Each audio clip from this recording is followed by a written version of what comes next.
आप देख रहे हैं लोकोत्तर न्यूज और मैं हूं आपके साथ हर्षिता। मध्य प्रदेश राज्यसभा चुनाव को लेकर सुप्रीम कोर्ट में सुनवाई से पहले भारतीय राष्ट्रीय कांग्रेस की मध्य प्रदेश इकाई ने दिल्ली में प्रेस वार्ता की। इस दौरान कांग्रेस की प्रत्याशी रही मीनाक्षी नटराजन ने कहा कि मैंने कोई जानकारी नहीं छुपाई है। कांग्रेस मुख्यालय में प्रेस वार्ता में मीनाक्षी नटराजन ने कहा कि मुझ पर फॉर्म 26 में जानकारी छिपाने का आरोप है, लेकिन कोई ऐसी जानकारी नहीं छिपाई गई जो मांगी गई है। मीनाक्षी नटराजन ने कहा कि मामला विचाराधीन है, इसलिए मैं सिर्फ उतना ही बोल सकती हूं जो पब्लिक डोमेन में है। मीनाक्षी नटराजन ने कहा कि चूंकि ये मामला कोर्ट में है और अभी सुप्रीम कोर्ट में इसकी सुनवाई हो रही है, इसलिए मैं आज इस पर विस्तार से बात नहीं करूंगी और ना ही सभी कानूनी पहलुओं पर चर्चा करूंगी। हालांकि एक खास बात पहले से ही सार्वजनिक है, क्योंकि ये चुनाव आयोग की वेबसाइट पर उपलब्ध है। पूरे मामले का मुख्य आधार एक खास दस्तावेज फॉर्म 26 है। आरोप है कि मैंने फॉर्म 26 में कुछ जानकारी दर्ज नहीं की और तथ्यों को छुपाया। सबसे अहम बात जिससे ये पूरा विवाद शुरू हुआ वो है किसी लंबित आपराधिक मामले या सजा योग्य अपराधों के लिए दोषी ठहराए जाने की जानकारी देना।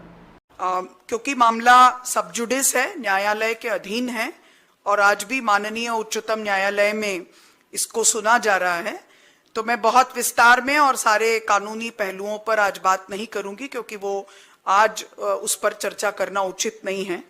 मगर एक चीज ऑलरेडी पब्लिक डोमेन में है और अब क्योंकि वो इलेक्शन कमीशन की साइट पे उपलब्ध है तो वो वैसे भी आप सबके सामने है, उसकी बात जरूर मैं रखूंगी और मेरे एक साथी को मैं अनुरोध करूंगी कि वो स्लाइड के रूप में यहां पर उसको चलाएं। जो सारे मामले की जड़ है वो चल गया है, फॉर्म 26 है। ये कहा गया कि मेरे द्वारा फॉर्म 26 में बात को दर्ज नहीं किया गया और तथ्य को छुपाया गया। अब उसके जो सवाल हैं वो आपके सामने हैं।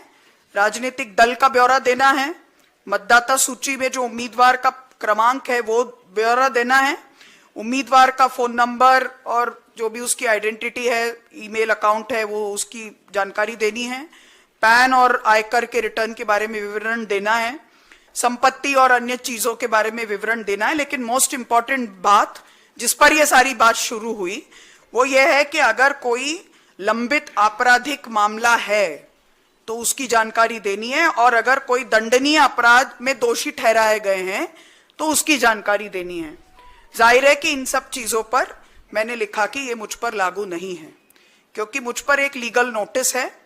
वो लीगल नोटिस की पूरी कानूनी जानकारी मैंने मेरे ईसीआई को जो मेमोरेंडम दिया उसमें रखा।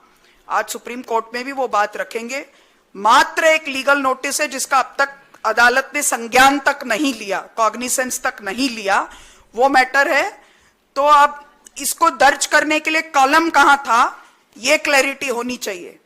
फॉर्म 26 में ऐसा कोई कॉलम नहीं है जिसमें लिखा जाए कि रैंडम कोई प्राइवेट कंप्लेंट के भी बारे में सूचना दीजिए।